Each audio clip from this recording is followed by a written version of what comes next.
AITA for refusing to cancel my birthday trip while my boyfriend's mom scheduled a family dinner the same night without asking us first. I, 20F, need some perspective. This situation has been weighing on me, and while I've talked to a few friends about it, I know they're biased in my favor. So I'm turning to you, the internet strangers who don't know me, for an honest verdict. AITA?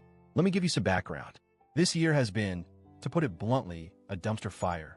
I lost my job back in February due to cutbacks, struggled with mental health, moved back in with my parents to make ends meet, and had a massive falling out with one of my closest friends. I've spent most of the year feeling like I'm just trying to stay afloat. So when my birthday was coming up, I decided to do something that would genuinely make me happy. Something peaceful, personal, and rejuvenating. Enter the birthday cabin weekend. I planned it with my two best friends, Sarah and Lena. We've known each other since high school, and they've been my rocks this year.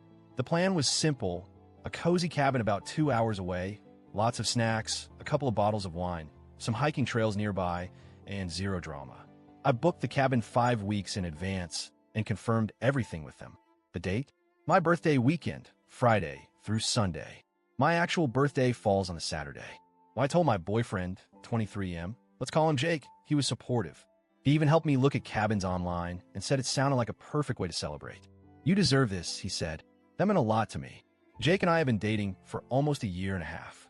Things have been good overall, but one area of tension has been his family. They're very close. And when I say close, I mean multiple family dinners per month, weekly game nights, spontaneous weekend get-togethers, group vacations, etc. That's great for them. Really, I respect it, but it's been an adjustment for me. My own family is more independent. We love each other, but we don't operate as a collective unit like his does. Jake's mom, in particular, is the ringleader of it all. She likes being in control, planning things, deciding who does what and when. She's not rude or mean, but she definitely expects things to go her way. She texts Jake every day, checks in multiple times a week, and is used to her kids dropping everything when she plans something. I've always tried to be respectful and show up when invited, even if I felt a little out of place or overwhelmed. So, fast forward to last week.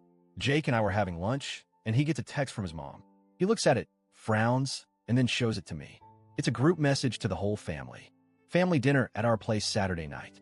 Everyone expected. 6 p.m. sharp. That's it. No question, no poll, no checking availability. Just a blanket statement. Jake looked at me and said, "Ugh, that's the night of your birthday dinner." I nodded. Yeah, I know. He didn't say much else that day, but later that evening, he brought it up again. Hey, I talked to my mom, and she's really hoping everyone can be there. Is there any way you could come back early from the trip? Or maybe we can do the trip another weekend? I was kind of stunned. I reminded him that the trip was planned weeks ago, that it was my birthday celebration, and that I really needed this break. I wasn't trying to be difficult, but I had made these plans way before his mom decided on a family dinner. Jake sighed and said, "I get it, but it's just one dinner. My whole family is going to be there. It would mean a lot to them, and to me, if you came."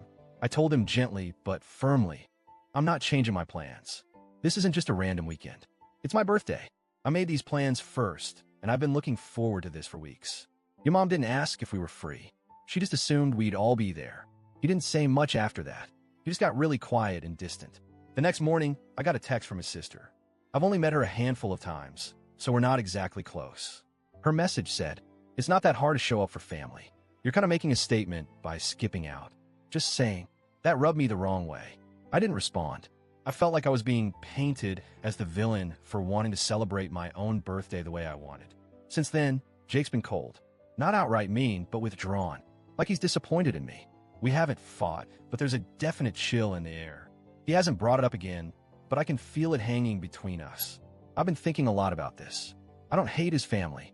I actually like most of them, but it feels like there's this expectation that I need to revolve my life around them. And that doesn't sit right with me, especially when I'm not even officially part of the family yet. Jake and I aren't married. We don't live together. We're just dating. So, Reddit, AITA for sticking to my original birthday plans and not bending over backward to attend a last-minute family dinner. Update 1. Thanks to everyone who commented. A lot of you asked good questions and pointed out patterns I hadn't seen clearly. Like many of you suspected, this birthday conflict was just the tip of the iceberg. Over the past few days, I've been replaying so many moments in my head. Like the time Jake's mom scolded me for not coming to a cousin's graduation party because I had to work. Or the time she got upset that I didn't bring a homemade dish to a potluck because I brought a store-bought cake. Mind you, I asked Jake beforehand if that was okay, and he said it was totally fine. Or when I didn't wear a dress to their Easter dinner and she asked, "Don't you have anything a bit more traditional?" I never said anything. I wanted to be polite. I wanted to be liked. But this birthday thing, this was a line for me. And when Jake finally sat down with me yesterday, I told him that. I said, "Jake, I love that you're close with your family, but I need to be allowed to have a life outside of them. I planned this trip before your mom planned dinner. I'm not ditching anyone to go clubbing or something reckless. I just want a peaceful birthday weekend with two people who've supported me through a really hard year." He was quiet for a while and then said something that made my stomach drop. He said, "If we're going to have a future, you're going to have to be more flexible with my family. They're always going to come first." That hit me like a truck. I said, "Even before me?" And he didn't answer. I told him I needed some space to think. We haven't officially broken up, but we're taking a step back. I'm going on the trip. I'm bringing a journal, and I'm going to do some soul searching. Because if someone really loves you, shouldn't they want your happiness too? I don't know what the future holds, but I do know this. I'm going to spend my birthday surrounded by love, laughter, and peace. And I won't apologize for that. Thanks for reading. Update 2. The cabin weekend was incredible. Peaceful, quiet, full of deep talks with Sarah and Lena, homemade pancakes, and starry skies. I even cried a little while journaling by the fireplace. But they were good tears, cleansing, releasing. I came back with a clear heart.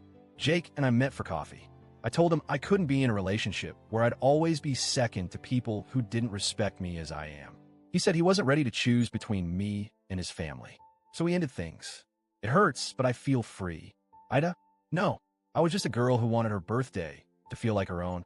And that's not selfish. That's human.